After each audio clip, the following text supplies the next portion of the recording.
magacay waa jaamacada sakadiya Turkiga ka imid taala dhowraan tagay isbaa Turkiga waxba waa laga sheegay caafimaadka waxa liddu ku ah bugtada ruux kasto bukana wuxuu baadi gooba caafimaadkiisa bixista caafimaadka iyo imaanshaha bugtada intaba waxa keena alle inkastoo sabab ay leeyihiin haddana natiijada sababta adiga horjoogu ah waayo ka fogaanshaha xumaanta iyo u helanaanta wanaagaba waa naftaadu liijaanka u qabatay una nuglaan doonin baadiyeenta sheedaanka iyo sasabka dadka ku ilduufayo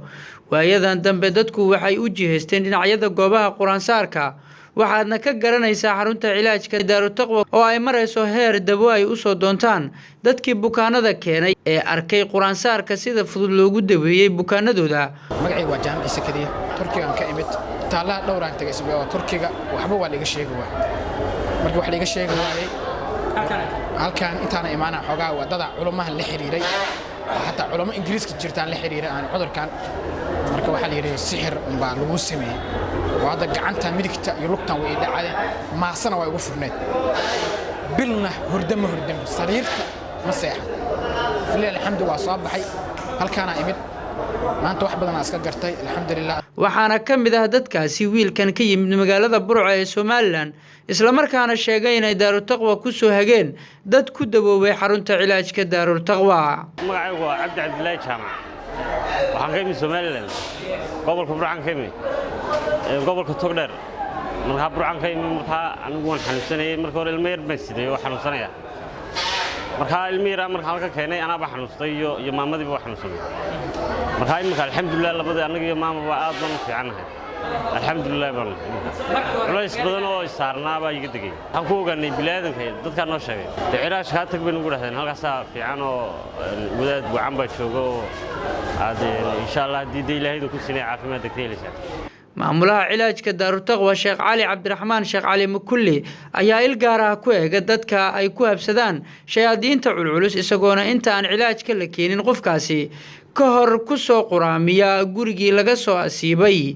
dabadeetana qofka ku quraamiyo xarunta cilaajka Daaru Taqwa dhexdeeda sida ay qirayso waalidiinta gabar ay shayaadiinta indhaha iyo dhagahaba tiraan isla markaana ka sheekeynaysa xaaladda gabadha iyo iminka oo sheeqa iyo dadka hareer taaganba ay si toos ah u arkayso ma arkaysa waxba maqashaada maqalkaaga soo yahay aragti goorma kugu dambeysay halka ma kula koonay ma ogeed ma ogeenba waxba ma ogeen shar aragti shar kugu dambeysay maqalkana Allah ku shaafiyo taak markaan keenay indha ma lahayn dhega ma lahayn ilaa xal sakaraadaan oo fadhinay sanka iyo afka uu dhiigay ka waday naftuna halkaan ay qarar calheed quraansaarka markaan dhex dhignay qofka sakaraad aan u wadnay oo naftu kale waa ku jirta iska geeyaan islahayn xoog ay yeelatay gurigaas oo dhan soo tirisay ragga xilligiisan geynay gurigaas oo dhan soo tirisay dharka ku celi ka dabahaad alxamdulillah haddana waatana waa arkaysan indhaheedu waa soo laabtay maqalkeeduna waa soo laabtay ilaaha ku mahadsan sheekuna muxsin waaye intaas waa na garab taagnay ilaa xataa uu gurigeena noogu imaanayay dhibaatada markay nagu soo adkaato aan waceynay alxamdulillah ugu dambeyntii Sheekh Cali Cabdiraxmaan Sheekh Cali Mukulli ayaa dardaaran dhaxalgal ah u jeediyay ummadda Soomaaliyeed alxamdulillah nahmadu wa nasalli ala rasuulillah alkareem thumma alxamdulillah alshukru almulku alhaqullah ta'ala rabbil alamin wa xarunta cilaajka Daaru Taqwa insha Allah maanta waa magaalada Khamiisa insha Allah biidmillahi baari ummadda muslimiinta meel walba ay joogaan insha Allah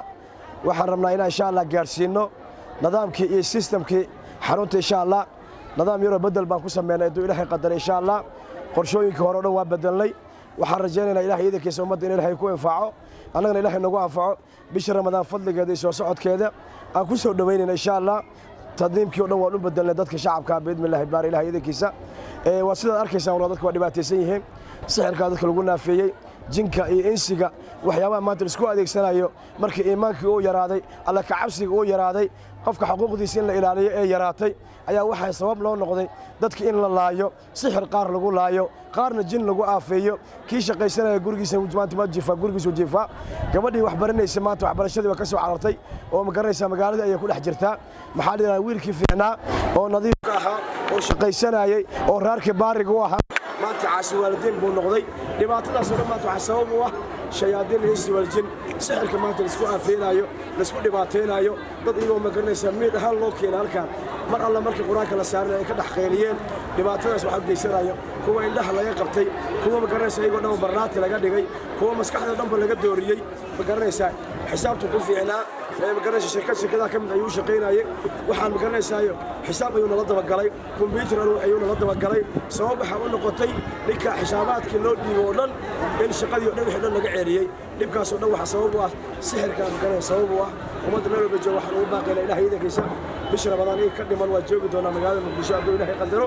intaasna insha allah waxaan rajaynaynaa ummadda islaamka inaan u khidmayno inaan u shaqayno si alla sida jecel yahay inaan ugu shaqayno biidmillahi baari ilaahay idankiisa ummadda dhammaan meel walba ay joogaanna waxaan u sheegaynaa ilaahay idankiisa kitaabka ilaahay lagu ku wada dhegno inaan isku ducayno inaan ummadda dhammaanaysa dhammaan inaan u wada ducayno ducada mustajaab ilaahay ka dhigaya insha allah maxamed axmed xasan maxamed yuulka TV-ga caalamiga ee Kalsan magaalada Muqdisho.